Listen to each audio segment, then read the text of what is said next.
ये आपका बेटा फर्स्ट चैप्टर है, यूनिट्स एंड मेजरमेंट्स।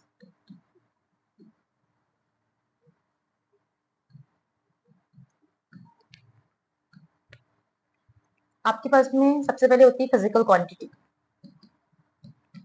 कोई भी क्वांटिटी जिसको हम मेजर कर सकते हैं उसे हम क्या बोलते हैं? Physical quantity. The quantity which is to be measured, the quantity which is measured, ये याद रखना। The quantity which is to be measured is called physical quantity. तो हमारे पास ऐसी बहुत सारी फिजिकल क्वांटिटी है। हम खुद अगर हम एक ह्यूमन की बीइंग की बात करेंगे तो ह्यूमन बीइंग अपना वेट मेजर कर सकता है, अपनी हाइट मेजर कर सकता है। पेन की बात करेंगे तो हम पेन की लेंथ मेजर कर सकते हैं। सो whatever things we can see here in our room etc all are considered as physical quantity. Physical quantity is further divided into two types: fundamental quantity and derived quantity. ठीक, fundamental quantity are how many in nature? 7 in nature, 7 in number करके आप लिखेंगे। Fundamental quantity कितनी है अपने पास में? 7 है। डिराइव्ड क्वांटिटीज कितनी है अपने पास में? They are infinite in numbers. अब ये क्या होती है? फंडामेंटल क्वांटिटीज क्या है? फंडामेंटल क्वांटिटीज ऐसी क्वांटिटीज है जो एक दूसरे पे बिल्कुल भी डिपेंड नहीं करती, उनको हम फंडामेंटल क्वांटिटीज कहते हैं। They are independent of each other, ये एक दूसरे पे बिल्कुल भी डिपेंड नहीं करती। और फिर डिराइव्ड क्या है? डिराइव्ड वर्ड में ही है कि ये डिपेंडेंट है, किसी से मिलकर बनाई गई है। तो derived quantities are dependent on fundamental quantities. ठीक है, अब आप देख लो कि आपके पास में जो ये फंडामेंटल क्वांटिटीज है, इनमें हमको पढ़ने के लिए हमें सिस्टम ऑफ यूनिट्स चाहिए। सिस्टम ऑफ यूनिट्स कौन कौन से बताइए? सिस्टम ऑफ यूनिट्स के बेस पे हम देखेंगे, सबसे इंपॉर्टेंट है हमारे लिए एसआई सिस्टम। तो फंडामेंटल क्वांटिटीज जो हम पढ़ने वाले हैं उनके एसआई यूनिट पढ़ेंगे, क्योंकि हमको मेन हमारे पास एसआई सिस्टम है। ठीक है, जिसमें हम यूनिट्स को या कोई भी क्वांटिटीज को जिस यूनिट में हम मेजर करते हैं वो हम इसमें देखेंगे कौन कौन से सिस्टम होते हैं। तो पहला सिस्टम आपके पास में क्या था? एमकेएस। दूसरा सिस्टम आपके पास में क्या था? सीजीएस। तीसरा सिस्टम आपके पास में क्या था? एफपीएस। और फोर्थ सिस्टम आपके पास में क्या था? SI unit. MKS system is a system of unit in which the length is measured in metre, mass is measured in kg and time is measured in second. मतलब length किस में measured हो रही है? मीटर में। मास किस में measured हो रहा है? केजी में। और टाइम किस में मेजर्ड हो रहा है? सेकेंड में। ऐसे सिस्टम ऑफ यूनिट को हम एमकेएस सिस्टम ऑफ यूनिट कहते हैं। क्योंकि हमको पता होना चाहिए ना, सपोज हम मिल्क मेजर कर रहे हैं तो मिल्क को हम लीटर में मेजर करेंगे कि हम मीटर में मेजर करेंगे? ऑब्वियसली लीटर में, हमको पता है हम उसे लीटर में मेजर करते हैं। तो ये जो लीटर हो गया, मिल्क इज अ क्वांटिटी जिसको हम क्या करने वाले हैं? मेजर। तो मिल्क क्या हो गई? आपकी फिजिकल क्वांटिटी। और जिस यूनिट में हम उसको मेजर करने वाले हैं वो यूनिट के सिस्टम में हम उसको यूज कर रहे हैं, वो हम यहाँ देख रहे हैं। ठीक, जैसे हम डिस्टेंस की बात करते हैं, डिस्टेंस को हम किस में मेजर करते हैं? एसआई यूनिट उसकी मीटर है। तो वो कौन सा सिस्टम ऑफ यूनिट से हो गई? देखो एमकेएस में डिस्टेंस किससे मेजर हो रहा है? मीटर से, मतलब वो एमकेएस है। बट अभी आप ये पढ़ने वाले हो कि एमकेएस जो है वो एक्सटेंडेड फॉर्म हो गया किसका? एसआई का। एमकेएस को बढ़ा के क्या बना दिया गया? एसआई सिस्टम ऑफ यूनिट बना दिया गया। तो हमारे लिए सबसे ज्यादा इंपॉर्टेंट एसआई सिस्टम। फिर ये क्या है? CGS. CGS another system of unit है जिसमें लेंथ मेजर होती है सेंटीमीटर में, मास मेजर होता है ग्राम में, और टाइम मेजर होता है सेकेंड। एफपीएस में क्या होता है? लेंथ मेजर होती है फुट में, मास मेजर होता है पाउंड में, और टाइम मेजर होता है किसमें? सेकेंड। और एसआई में जो होगा कि फंडामेंटल क्वांटिटीज की क्या यूनिट है वो अभी हम देखते हैं। एमकेएस को ही बढ़ाकर क्या बनाया गया? एसआई सिस्टम बनाया गया। ठीक, तो अब आपके पास में जो आपको पढ़ना है फंडामेंटल क्वांटिटीज, वो जो क्वांटिटीज है उनको एसआई सिस्टम में और एसआई यूनिट में देखेंगे हम। तो आपके पास है फंडामेंटल क्वांटिटी, यहाँ लिख देती हूँ मैं सीरियल नंबर। यहाँ पे आपके पास में आ जाएगा एसआई यूनिट और उसका सिंबल। और एसआई नहीं क्यों किया? बिकॉज एसआई का फुल फॉर्म क्या है? Standard international. पूरे वर्ल्ड वाइड इसी सिस्टम ऑफ यूनिट को एक्सेप्ट किया गया है, इसी को हम पढ़ते हैं और इसी में हम वैल्यू देखेंगे। तो सीरियल नंबर के अकॉर्डिंग अगर आप देखो, पहली क्वांटिटी है आपके पास में लेंथ, उसकी एसआई यूनिट होती है metre, symbolically it is small M. Second is mass, very good. SI unit is kilogram, symbolically it is small K, small G. Then time, small S. Temperature, kelvin, but SI unit है, उसको अगर आप पूरा लिखेंगे, scientist का नाम, rule है SI unit को लिखने का, अगर आप उसे पूरा लिखेंगे तो आपका के कैसा होना चाहिए, स्मॉल होना चाहिए, के should be small while writing SI unit in the name of scientist. Unit में साइंटिस्ट का नाम अगर आ रहा है और आप उसे पूरा लिख रहे हो तो फर्स्ट लेटर आपका स्मॉल होना चाहिए, ये रूल्स है एसआई यूनिट में लिखने के। और सिंबॉलिकली इट इज कैपिटल के, रॉन्ग हो जाएगा, रूल है, इसको साइंटिस्ट का नाम है और यूनिट में यूज हो रहा है, तो पूरा अगर आप लिख रहे हो तो केल्विन को इट शुड बी के शुड बी स्मॉल। अभी आप करंट की यूनिट पढ़ोगे, वो भी एम्पियर, एम्पियर भी साइंटिस्ट का नाम है, उनके नाम पे यूनिट दी गई है, तो एक ऐसा बनेगा, वहां पे भी छोटा बनेगा। लेकिन अगर सिर्फ सिंबल लिख रहे हो तो आप कैपिटल लिख सकते हो, सिर्फ सिंबल लिख रहे हो। जैसे करंट की यूनिट होती है क्या, ampere, A should be small और सिंबॉलिकली इट इज कैपिटल है। नेक्स्ट, ल्यूमिनस इंटेंसिटी, इंटेंसिटी को मेजर करने के लिए, लाइट की इंटेंसिटीज को मेजर करने के लिए, वो क्या होती है, candela, small C small D, capital C small D नहीं लिखना है, कैपिटल सी लिखोगे तो क्या हो जाएगा, पीरियोडिक टेबल का एक एलिमेंट हो जाएगा कैडमियम, उसका सिंबल हो जाता है कैपिटल सी स्मॉल डी, इसलिए आप स्मॉल सी स्मॉल डी लेंगे, कैपिटल सी स्मॉल डी नहीं लेंगे। And the last is amount of substance,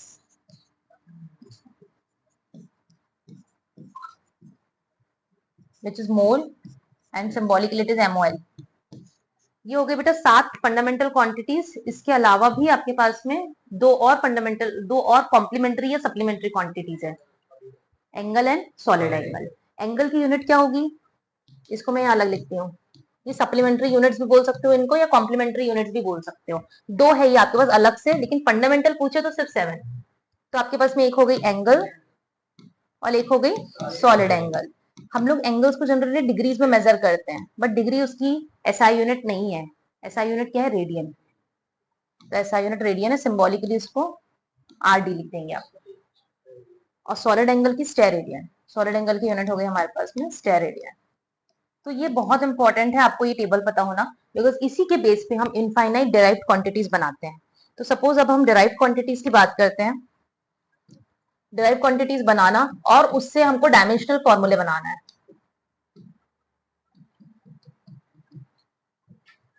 fundamental quantities की जो यूनिट होती है वो फंडामेंटल यूनिट्स कहलाती हैं, डिराइव्ड क्वांटिटीज की जो यूनिट बनती है वो डिराइव्ड यूनिट्स कहलाती हैं। दोनों का मतलब क्या है, फंडामेंटल यूनिट्स जो थी आपके पास में, ये जो आप पीछे टेबल में देख रहे हो, ये जो फंडामेंटल क्वांटिटीज की यूनिट आई ये फंडामेंटल यूनिट होगी। और देख रहे हो मीटर जो है वो किलो पे डिपेंड नहीं करता, किलोग्राम सेकंड पे डिपेंड नहीं करता, सब एक दूसरे से बहुत अलग है, ठीक है। ये इसीलिए दे आर इंडिपेंडेंट, इसलिए उनको फंडामेंटल यूनिट कहते हैं। बट अभी जो आप डिराइव्ड यूनिट बनाओगे वो पूरी तरीके से इन पर डिपेंड करेगी, किस पे, फंडामेंटल यूनिट्स पे, इसलिए उनको डिराइव्ड बोला है। डिराइव मतलब किसी से बनाया गया, ओके। तो अब देखिए जो डिराइव्ड क्वांटिटीज है आपके पास, उसमें हमने एक एग्जांपल के तौर पर पहला एग्जांपल लिया, सपोज डेंसिटी। डेंसिटी का फॉर्मूला होता है मास अपॉन वॉल्यूम। मास को तो आप एग्जैक्टली मास ही लिखेंगे, वॉल्यूम आपको पता है आप length into breadth into height लिख सकते हैं, length into breadth into height. Mass की यूनिट क्या हो गई आपके पास में, केजी, लेंथ की यूनिट क्या हो गई, मीटर, ब्रेथ की भी क्या हो गई, मीटर, और हाइट की भी क्या हो गई, metre. Basically it becomes kg upon metre cube, ठीक है, ऐसा लिखेंगे हम, केजी अपॉन मीटर क्यूब। इसको क्या पढ़ेंगे, केजी पर metre cube. But the right way, इसको भी अगर आप ऐसा लिखते हो तो गलत नहीं है, बट डायमेंशनल फॉर्मूला आगे आप बनाने वाले हो, उसके लिए जरूरी है कि जो न्यूमिनेटर में क्वांटिटी लिखी है वो डिनोमिनेटर में जो लिखी है वो न्यूमिनेटर में आ जाए। मतलब ये मीटर क्यूब जो है वो नीचे लिखा है, तो इसको आप कहाँ ले लोगे, न्यूमिनेटर में ले लोगे। तो ये यहाँ पे जो भी नंबर लिखा होगा पावर में, उसकी साइन चेंज हो जाती है। जब भी आप किसी पावर से किसी नंबर को न्यूमिनेटर से डिनोमिनेटर में ले जाओ या डिनोमिनेटर से न्यूमिनेटर में ले जाओ, तो उसका साइन चेंज होता है। तो यहाँ से आपने +3 को ऊपर लाया तो क्या बन जाएगा, -3, और रीड आप उसे वैसे ही करेंगे, केजी पर मीटर क्यूब, ओके, ऊपर जाके प्लस हो जाता है, ठीक। तो ये आपके पास में क्या बन गई, एसआई यूनिट है। अच्छे से देखो, केजी किसकी यूनिट थी, मास की, और मास क्या थी, फंडामेंटल क्वांटिटी। मीटर किसकी यूनिट थी, लेंथ की, और लेंथ क्या था, लेंथ क्या थी आपकी, फंडामेंटल क्वांटिटी। तो ये जो यूनिट्स है ये बेसिकली ये फंडामेंटल यूनिट से मिलकर बनी, ये है तो एक डिराइव्ड यूनिट, क्योंकि डेंसिटी क्या होगी, डिराइव्ड क्वांटिटी, वो मास पर डिपेंड कर रही है, और मास क्या है, फंडामेंटल क्वांटिटी। तो आप जितनी भी क्वांटिटीज बनाएंगे they are all made from fundamental quantities, तो क्योंकि वो फंडामेंटल की हेल्प से बनाई गई है, मतलब वो फंडामेंटल पे डिपेंड कर रही है। That's why they are called derived quantities. Clear हो गया?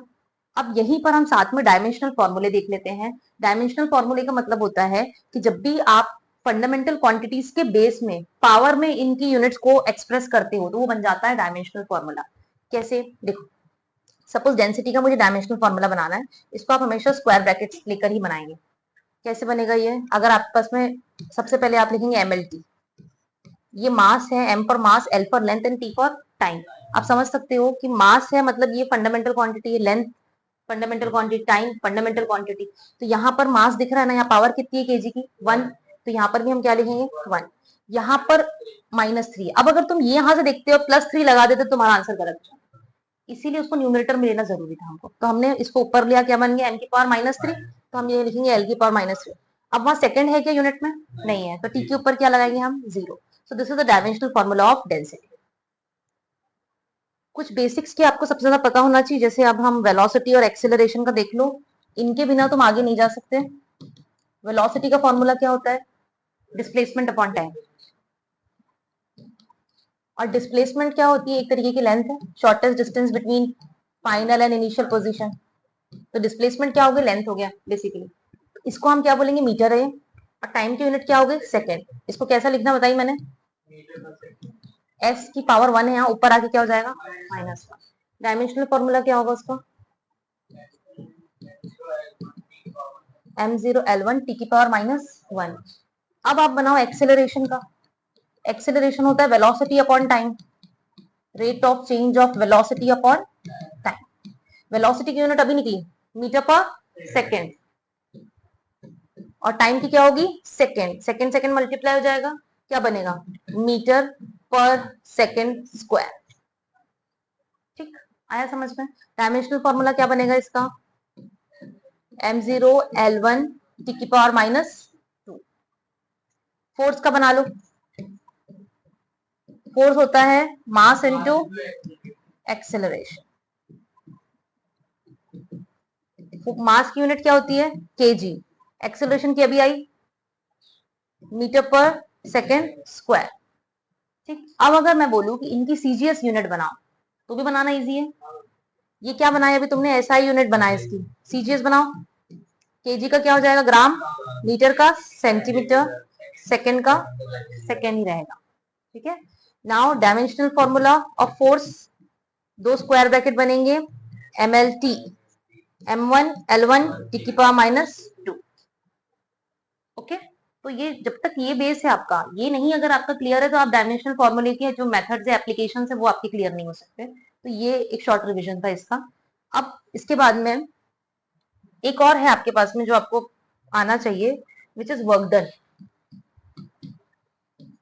वर्क डन और एनर्जी दोनों का डायमेंशनल फॉर्मूला सेम होता है। ठीक है, वर्क डन का और एनर्जी का दोनों का डायमेंशनल फॉर्मूला सेम होता है। वर्क डन का फॉर्मूला होता है फोर्स इनटू डिस्प्लेसमेंट। फोर्स का अभी निकाला हमने। Wait a second, one more thing, ये देखो कुछ यूनिट्स ऐसी है आपकी जिनको स्पेसिफिक नाम दिया गया है। जैसे कि ये जो फोर्स की यूनिट आई ना आपके पास में, केजी मीटर पर सेकेंड स्क्वायर, इसको हम बोलते हैं Newton. This is known as, this whole quantity is known as Newton.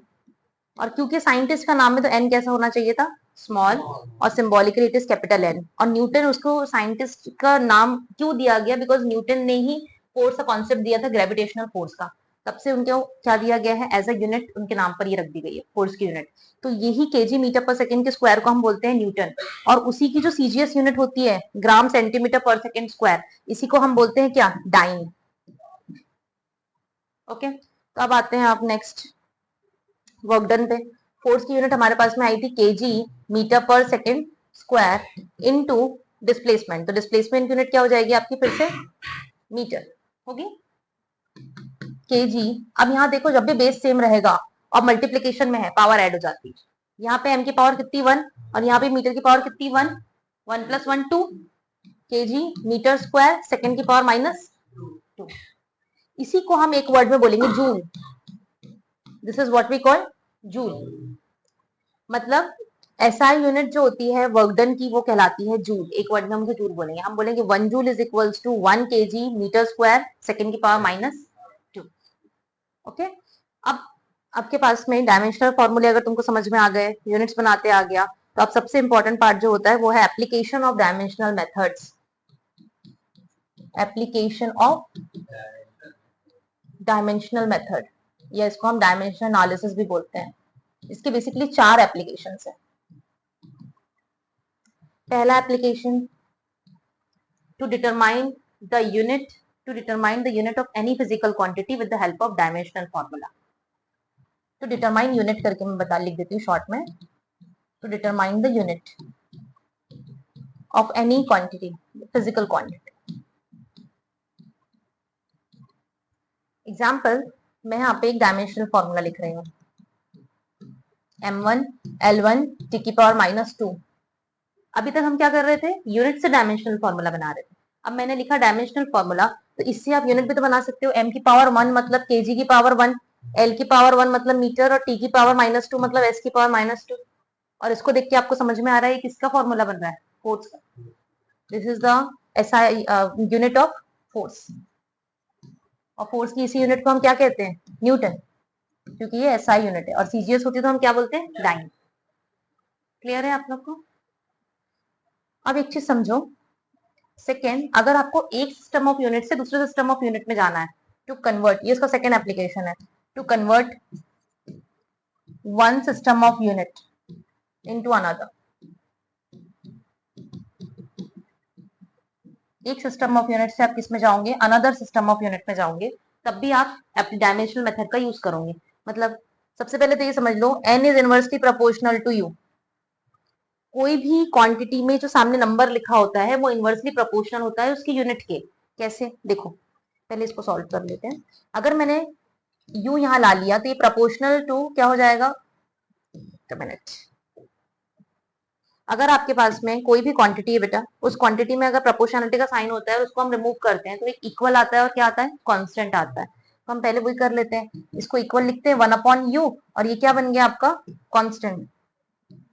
ऊपर कांस्टेंट आ गया। कैसे आया ये याद रखना, जब भी ये alpha, this is a proportionality sign, जब भी ये साइन हटेगा तो इक्वल आएगा और एक कांस्टेंट आएगा। तो अब ये कांस्टेंट यही रहेगा, यू को मैं इधर देख सकती हूँ, हम इसको ऐसा लिख सकते हैं n u equal constant. Constant को मैं सपोज मैं ऐसा लिख दिया, मतलब जब भी नंबर और यूनिट का मल्टीप्लीकेशन होगा तो वो क्या है, कांस्टेंट है। तो हम यहाँ पे ऐसा लिख सकते हैं n1 u1 इक्वल है n2 u2 के। अब मैं निकालना चाह रही हूँ n2 की वैल्यू, मेरे पास n1 भी है, u1 भी है और u2 भी है। What I want to find, I want to find n2। तो n2 को यही रहने दो, यहाँ क्या बचेगा, n1 u1 upon u2 is equals to n2। This is the formula of finding one system of unit into another. अगर आपको एक सिस्टम ऑफ यूनिट से दूसरे सिस्टम ऑफ यूनिट में जाना है और न्यूमेरिकल वैल्यू आपको नहीं पता है सेकंड यूनिट की, तो आप इसका यूज करेंगे। और थोड़ा देख लो कब इसको यूज करते हैं। सपोज अगर मैंने ऐसा लिखा 5 kg, ये आपको पता है 5 kg इक्वल डैश ग्राम, आपको मालूम है 5000 ग्राम होता है। तो ये तुम जानते हो कि यहाँ पर वैल्यू 5000 आने वाली है। इसी को मान लो कि अभी ये तुम्हारा क्या है n1, ये तुम्हारा क्या है nu u1 sorry n1 u1 equal, ये वैल्यू तुम्हारी क्या है n2, और ये वैल्यू क्या है तुम्हारी, ये जो ग्राम में ये तुम्हारा u2 है। तुम्हारे पास में n2 नहीं है, तुम n2 को निकालना चाहते हो। ठीक है, किसी भी क्वांटिटी में अगर आपको एक सिस्टम ऑफ यूनिट से दूसरे सिस्टम ऑफ यूनिट में जाना है तो सामने की न्यूमेरिकल वैल्यू तुम्हें नहीं पता होती है। जैसे मैंने ऐसा लिखा मीटर पर सेकेंड, तुमको मैंने बोला बताओ सीजीएस में क्या होगा, तुम बोलोगे मैम सेंटीमीटर पर सेकेंड। बट यहाँ सामने क्या आएगा, अगर मैं यहाँ 1 लिख दूं सपोज, तो यहाँ सामने क्या आएगा, ये तुम्हारा n2 है। ये तुम्हें निकालने के लिए फॉर्मूला यूज करना पड़ेगा। और वो फॉर्मूला कैसे बना, अभी हमारे पास में n2 equal u1 upon u2। और फिर ये जो यूनिट्स है ये हमारी मास, लेंथ और टाइम के कॉन्सेप्ट में होती है। तो फिर वहां पे आप मास, लेंथ और टाइम को इंट्रोड्यूस करेंगे। n2 equal n1 m1 upon m2 power x, l1 upon l2 power y, t1 upon t2 power z। This is the formula. हमने क्या किया, ये u1 और u2 क्या है, बेसिकली आपकी यूनिट है।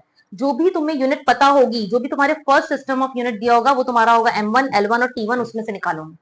और जिस यूनिट में तुम्हें जाना है वो क्या होगा तुम्हारा m2 l2 और t2। और ये xyz क्या है, जो भी क्वांटिटी आपको निकालने बोला जाए उस क्वांटिटी के डायमेंशनल फॉर्मूले से जो यूनिट्स आएगी ना, ऊपर पावर जो रहेगी वो होगा तुम्हारा क्या, xyz। आ गया समझ में? इसके क्वेश्चंस क्लियर है या एक आध एग्जांपल लेके बताना है?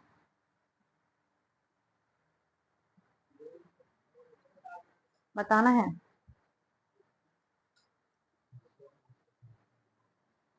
चलो उसका एग्जाम्पल ले लेते हैं, जूल और अर्ज वाला ही ले लेते हैं, कल जो एक्सप्लेन किए थे। कन्वर्ट 1 जूल इनटू अर्ज, आपको कन्वर्ट करना है 1 जूल को किसमें, अर्ज में, यूजिंग डायमेंशनल एनालिसिस मेथड। इसमें आगे लिखा रहेगा यूजिंग डायमेंशनल मेथड, इससे आपको कन्वर्ट करना है। तो सबसे पहले देख लो 1 जूल, तो जब भी आपको जूल दिखा तो आपके दिमाग में क्लिक करना चाहिए joule is a SI unit of energy and work done. तो आपको इसका पता होना चाहिए कि 1 जूल किसके इक्वल होता है। We know that 1 joule is equals to 1 kg metre square पर सेकेंड स्क्वायर। ठीक, मतलब इसका डायमेंशनल फॉर्मूला क्या बनेगा, m1 l स्क्वायर टी की पावर -2। अब n1 n2 ये आपका फॉर्मूला था, n1 is equal n2 is equals to n1 m1 upon m2 power x, L1 upon L2 power y, T1 upon T2 power z। ये formula था आपका। अब आप कंपेयर कर लो आपके पास कौन कौन सी क्वांटिटी गिवन है। अगर आप अच्छे से देखो तो n1 कितना दिया है आपको क्वेश्चन में, 1। आपको बताना है ये अर्ज जो है, ये अर्ज क्या है, सीजीएस यूनिट है वर्क डन की या एनर्जी की। तो यहाँ सामने नंबर क्या आएगा ये बताना है। 1 joule is equal to how much erg, ये क्वेश्चन है तुम्हारा। 1 joule equal how much erg, ये दिया है तुमको क्वेश्चन में। तो ये जो क्वेश्चन मार्क है ना, ये n2 है तुम्हारा, ये n2 की वैल्यू निकालोगे। तो n1 तो 1 दे दिया, m1 कितना दिया, यहाँ पे kg लिखा है ना, आप इसको लिख देना 1 kg। L1 कितना दिया है 1 मीटर, T1 कितना दिया है 1 सेकेंड।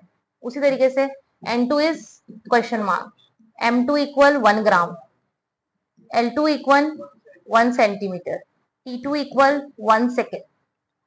एक्स वाई जेड क्या होगा आपका, ये जो जो क्वांटिटी थी वो क्या थी, वर्क डन था।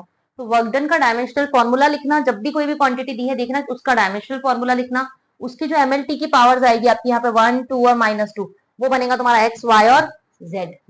वैल्यू डालते n2 इक्वल n1, n1 कितना है 1, this is 1 kg upon 1 gram power 1, 1 metre upon 1 centimetre power 2, 1 second upon 1 second power -2। अब केजी को कन्वर्ट करूंगी किसमें, ग्राम में।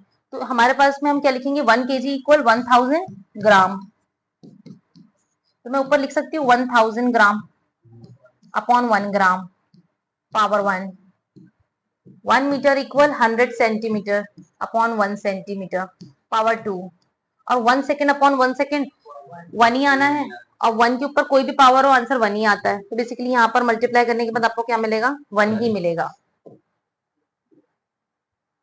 ठीक है, इतना क्लियर है।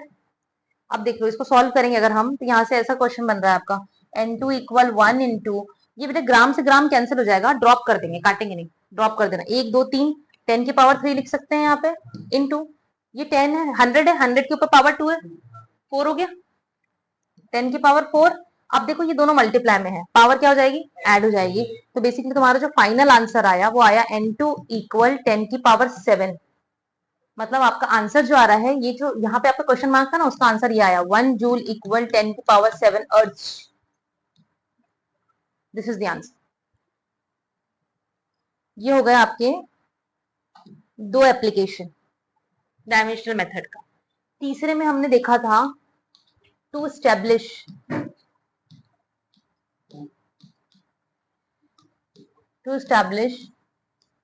The relation between physical quantities. अलग अलग फिजिकल क्वांटिटीज के बीच में अगर आपको रिलेशन निकालना है तब भी आप इस मेथड का यूज कर सकते हैं। ठीक, अब आपके पास में सपोज मैंने एक क्वेश्चन दिया, कैसे रिलेशन निकालोगे, उसके लिए क्वेश्चन पता होना चाहिए। सपोज आपके पास में एक पेंडुलम है जिसका टाइम पीरियड आपको दिया है T, time period of pendulum is T.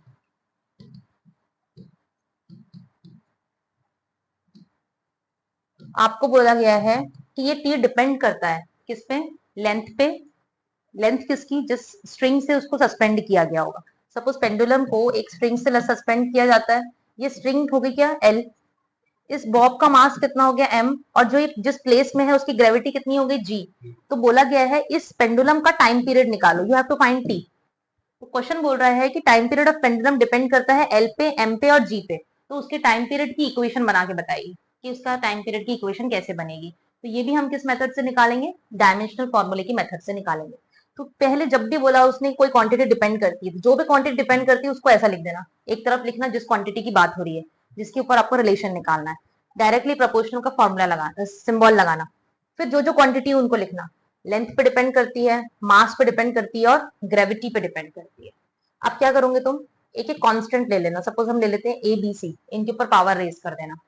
ठीक, अभी मैंने समझाया था जब भी आपको टाइम पीरियड कोई भी प्रोपोर्शनैलिटी का सिंबल दिया रहा है तो उसको रिमूव करोगे तो इक्वल आएगा और एक कांस्टेंट आएगा।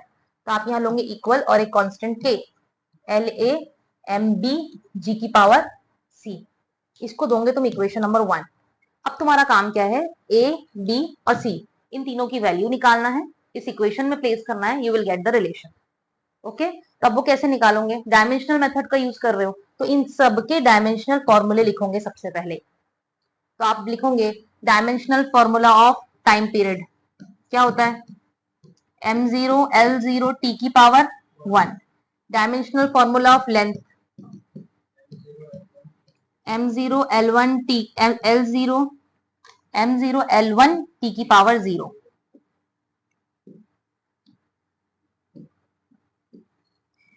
Then mass m1 l0 t0 and gravity, acceleration due to gravity है वो, ठीक है, small G is acceleration due to gravity. तो ये एक्सेलरेशन का ही फॉर्मूला आएगा m0 l1 t की पावर -2। इन सबको आप लेफ्ट हैंड साइड अलग सॉल्व करो, राइट हैंड साइड अलग सॉल्व करो, या फॉर्मूले में इन सबको चलो फॉर्मूले में डाल दो फिर सॉल्व कर लो, डायरेक्ट आंसर आ जाएगा। इक्वेशन 1 क्या थी आपकी, your equation is t is equals to k, l की पावर a, m की पावर b, g m की पावर b एंड g की पावर c।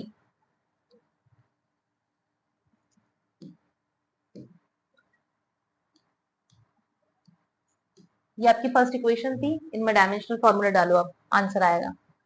ये हो गया आपका m0 l0 t की पावर 1।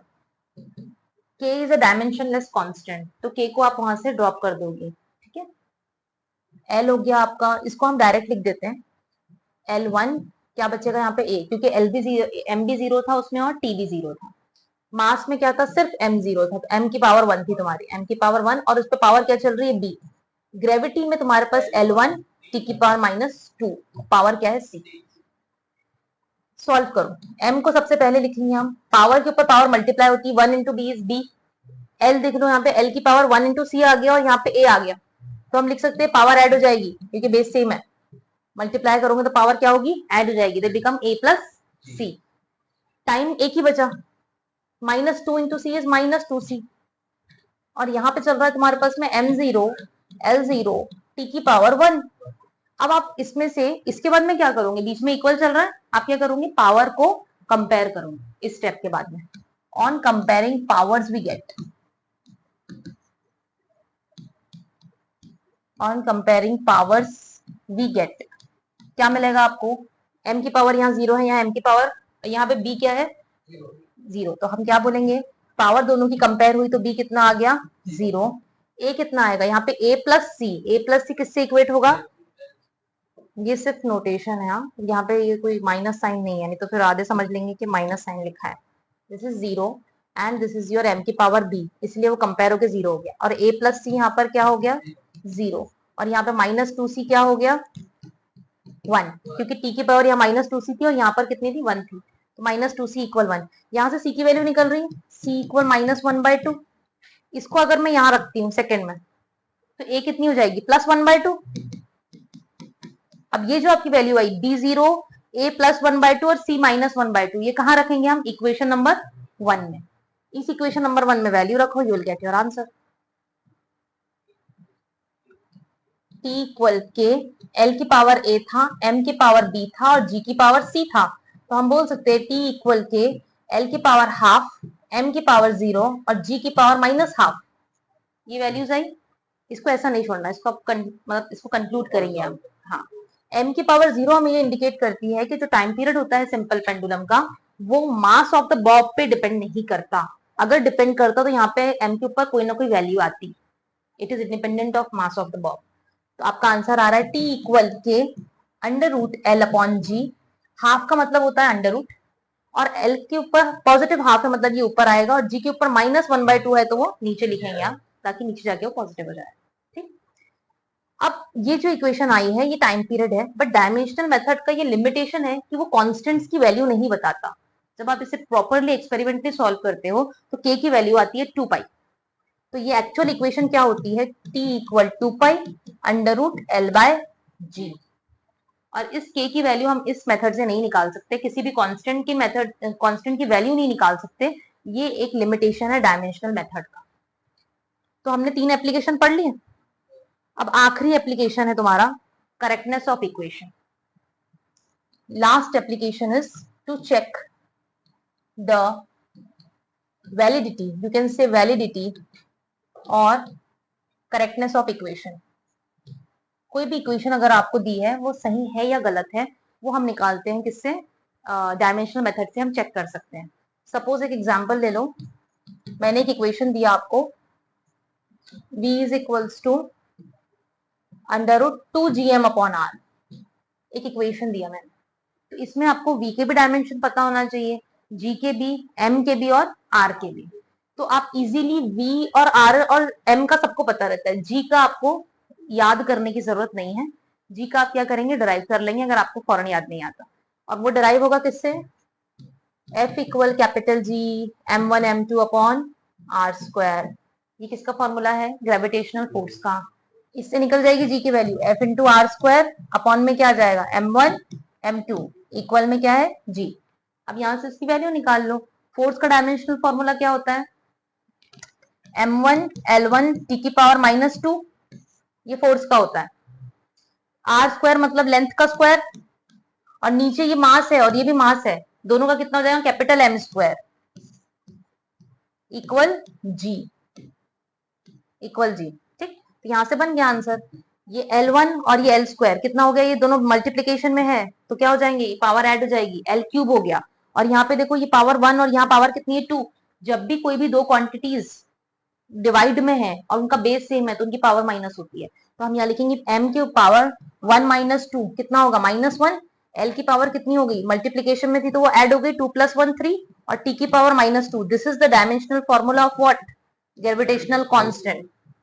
और v क्या है वहां पे, वेलोसिटी, एस्केप वेलोसिटी की इक्वेशन दिया है मैंने आपको, और आपको बोला है कि इसकी करेक्टनेस को चेक करो। तो अब आप लेफ्ट हैंड साइड लेंगे, पहले लेफ्ट हैंड साइड में आप बताएंगे v क्या है, वेलोसिटी। वेलोसिटी का डायमेंशनल फॉर्मूला क्या होता है, m0 l1 t की पावर -1। ये हो गई बेटा आपकी इक्वेशन नंबर फर्स्ट, क्योंकि आपने लेफ्ट हैंड साइड सॉल्व कर लिया यहाँ पर। अब आप राइट हैंड साइड को चेक करोगे, तो राइट हैंड साइड चेक करने के पहले g की वैल्यू है आपके पास में, मास का आपको पता है कितना होगा, m की पावर 1, और r क्या है, रेडियस, रेडियस का क्या होगा, l की पावर 1। लिख लो सबको एंड डालो वैल्यूज उसमें। मास का बनेगा आपके पास में m1 l0 t की पावर 0, r क्या है, रेडियस, रेडियस का हो जाएगा आपके पास में क्या, m0 l1 t की पावर 0। नेक्स्ट पेज चेक करोगे तो आप RHS को चेक कर रहे हो। RHS क्या था आपका, under root 2 GM upon R। 2 का कितना होगा, 2 इज अ डायमेंशनलेस कांस्टेंट, तो आप 2 का नहीं बना सकते, 2 इज अ डायमेंशनलेस कांस्टेंट। यही तो लिमिटेशन है इस मेथड की। तो आप किसका लेंगे, सिर्फ GM अपॉन R, और रूट को हम क्या लिखेंगे, पावर में 1/2। इसको ऐसा लिखो, GM अपॉन R, पावर कितनी हो गई इसकी, हाफ। अब बताओ मुझे G की वैल्यू कितनी थी, G के डायमेंशन क्या थे आपके पास, m-1 l क्यूब, और T की T-2।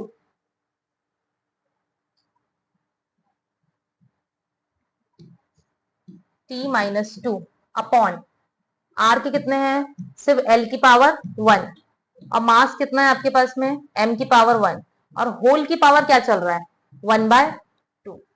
तो इसको सबसे पहले आप m को इधर मल्टीप्लाई करो, इसको सॉल्व करो, और ये l से ये l को सॉल्व करो। होल की पावर कोई सॉल्व नहीं करेगा पहले।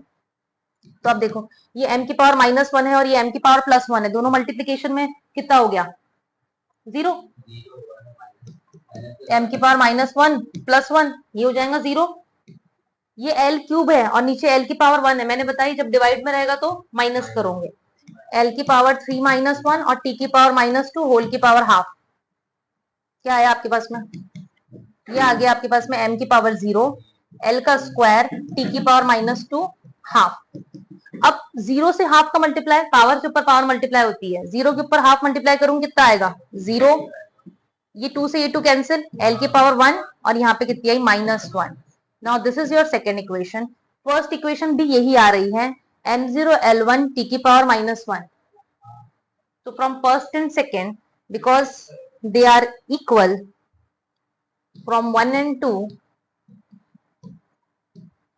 they are equal, so equation is correct. But आपसे उसने वैलिडिटी पूछा था, तो आप यहाँ करेक्ट नहीं लिखेंगे, आप क्या लिखेंगे? नहीं, इक्वेशन इज वैलिड। अगर वो गलत होती, फ्रॉम 1 and 2 LHS और RHS तुम्हारे इक्वल आए हैं, तो तुमने उसको बोला वैलिड है, वो तुमने बोला इक्वेशन करेक्ट है। ठीक है, तो यहाँ पे आपका चैप्टर नंबर 1 का मैंने पूरा रिवीजन करा दिया आज।